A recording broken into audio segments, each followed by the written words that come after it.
गुरु का लंगोट पकड़कर माला फेरने वाले अधकचरे साधु, तुम्हारी उम्र बीत गई योग साधना करते करते, पर हाथ कुछ नहीं लगा, इसलिए ईर्ष्या से तड़पते हो। भैरवनाथ, भरा बर्तन कभी नहीं बचता, और फिर मेरी सिद्धि तो माता की भक्ति है, उसकी शरण में नाच न जाने आंगन टेढ़ा है। भैरवनाथ, अहंकार में अंधे मत बनो। मेरी बात याद रखना, भगवान ने छोटी मछली खाने के लिए बड़ी मछली बनाई है। यदि कोई शेर भर है तो उस पर भारी पड़ने वाला सवा शेर भी कहीं ना कहीं अवश्य होता है।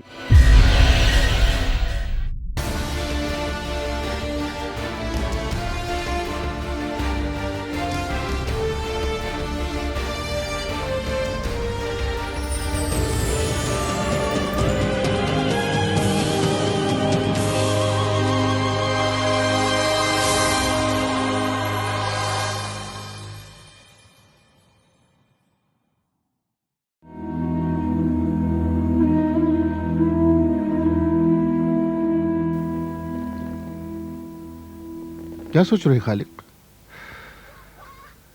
क्या बताऊं नारायण जू, दौलत की होड़ ने सबकी आंखों पे पट्टी बांध रखी है। जो बेटे नजर उठाकर बात नहीं कर सकते थे, आज मुंह लग रहे हैं। गुलाम अहमद तो धंधा ही छोड़ देना चाहता है। कह रहा था कि सब कुछ बेचकर पानी से निकलकर टिकाऊ जमीन पर बस जाए। कहता था पानी तो पानी है, साकिन नहीं होता। कभी मेरे बेटे ने भी मुझसे कुछ ऐसा ही कहा था। पिताजी, क्या रखा है यहाँ? बेइत्मीनानी ठहराओ। इन पहाड़ों ने आपकी सोचों को कैद कर रखा है। हमारे लिए तरक्की का कोई मौका नहीं है। इन पहाड़ों से आगे देखिए और फिर आपको कितना खुला हुआ आसमान नजर आएगा। मैं तो जा रहा हूं। मेरे पर न काटिए, मुझे खुली फिजा में रहने दीजिए, और फिर आप देखेंगे कि मैं कहां से कहां पहुंच जाऊंगा।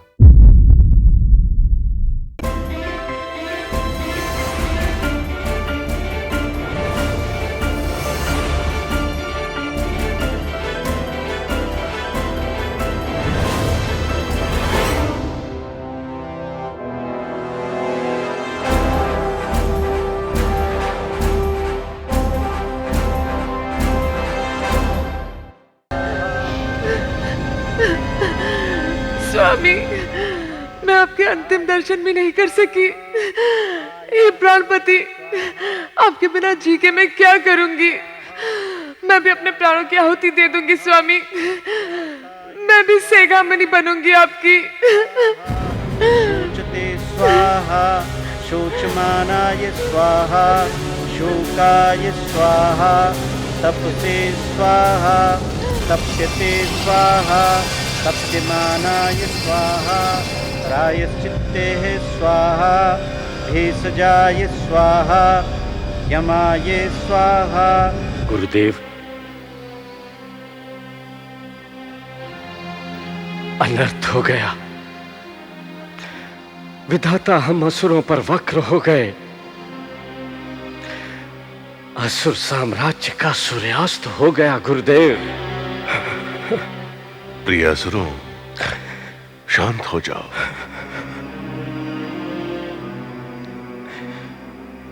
आयुष्मानो, तुम्हारे अंतर्दाह की पीड़ा मेरे मन को भी आहत कर रही है,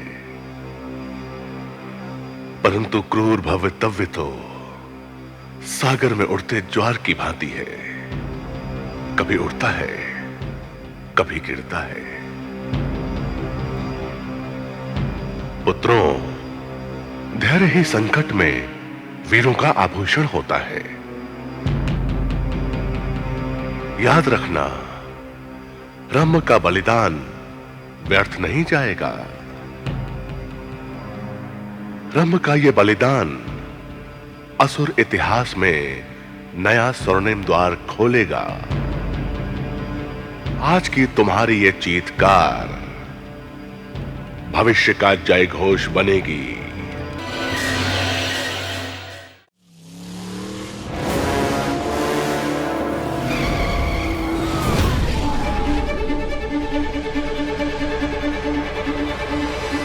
पब्लिशर्स किताब छापने को तैयार नहीं होते। छापते हैं तो रॉयल्टी नहीं मिलती क्योंकि किताब ज्यादा नहीं बिकती। और जिन लोगों के लिए हम लिखने का दावा करते हैं वो तो सस्ते किस्म का साहित्य पढ़ते हैं। ऐसा नहीं हो सकता कि साहित्य अच्छा भी हो और उसे आम लोग भी पढ़ सके। साहित्य में जैसा रिवाज हो वैसा लिखना पड़ता है। मैं तो समझती हूँ बड़ा साहित्यकार वैसा नहीं लिखता जैसा दूसरे लिखते हैं। उसके लिखने का ढंग अलग होता है। टैगोर, शरद, प्रेमचंद एक ही समय में लिखते थे, लेकिन उनके लिखने का ढंग एक दूसरे से अलग था। उन्होंने जो लिखा वो बढ़िया भी है और आम लोगों की समझ में भी आता है। शायद आप ठीक कहती हैं।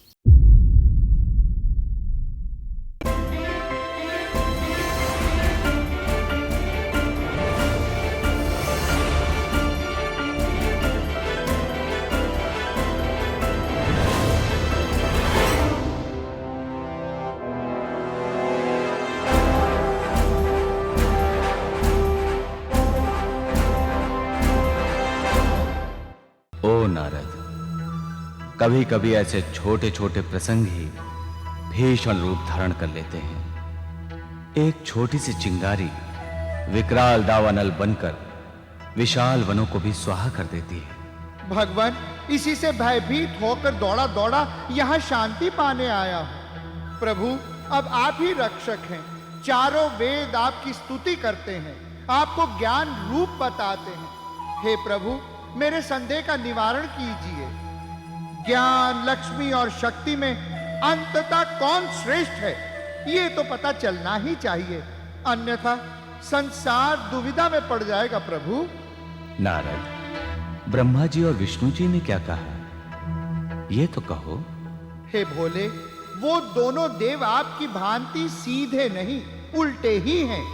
किस अवसर पर क्या कहना चाहिए ये उन्हें किंचित भी नहीं आता, इसलिए तो बात बिगड़ जाती है। और इस शंका के समाधान के लिए मुझे आपकी शरण में आना पड़ा। इस दुविधा का निवारण आपके ही हाथ में है भगवान, अन्यथा नारद किसी को मुख दिखाने योग्य नहीं रहेगा।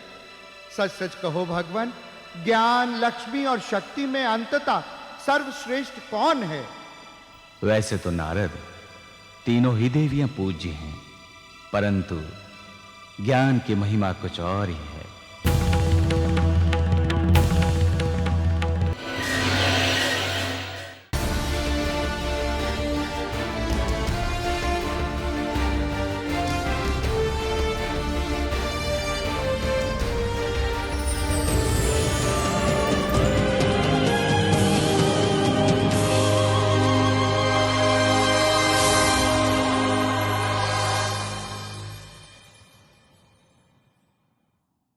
भाई लक्ष्मण। भ्राताराम, महर्षि विश्वामित्र यहाँ पधारे हैं, तो हमें शीघ्र ही जाके उनका आशीर्वाद लेना चाहिए। पता नहीं भ्राता कि हम उनसे आशीर्वाद लेने वाले हैं या उनके भयंकर क्रोध की बलि चढ़ने वाले हैं। वो क्यों लक्ष्मण? महामुनि इतने क्रोधित हो जाएं ऐसा कोई भी कार्य तो नहीं किया है हमने। भ्राता, राक्षसों से उनके यज्ञ की रक्षा के लिए वो आपको यहाँ से अपने साथ ले जाने वाले थे, परंतु उनका आग्रह सुने बिना ही पिताजी से उनका वाद विवाद हो गया। उनका कहना है कि अभी आप छोटे हैं और छोटे बालकों का राक्षसों से युद्ध करना संभव नहीं है, अपितु मैं स्वयं आपके साथ चलता हूं। परंतु विश्वामित्र उनके तर्क से सहमत नहीं है। लक्ष्मण, अगर पिता किसी को कोई वचन दे तो उसे पूरा करने का पहला कर्तव्य संतान का होता है। फिर कार्य चाहे कितना भी कठिन क्यों ना हो, मुझे मुनींद्र के साथ जाना ही होगा। इसलिए मैं पिताजी से जाके अभी मिलता हूं और प्रार्थना करता हूं कि वो महर्षि विश्वामित्र के साथ मुझे जाने की अनुमति दे। जैसा कहें भ्राता, मैं भी तो आपका अनुज हूं ना, मैं भी आपका अनुसरण करना चाहता हूं।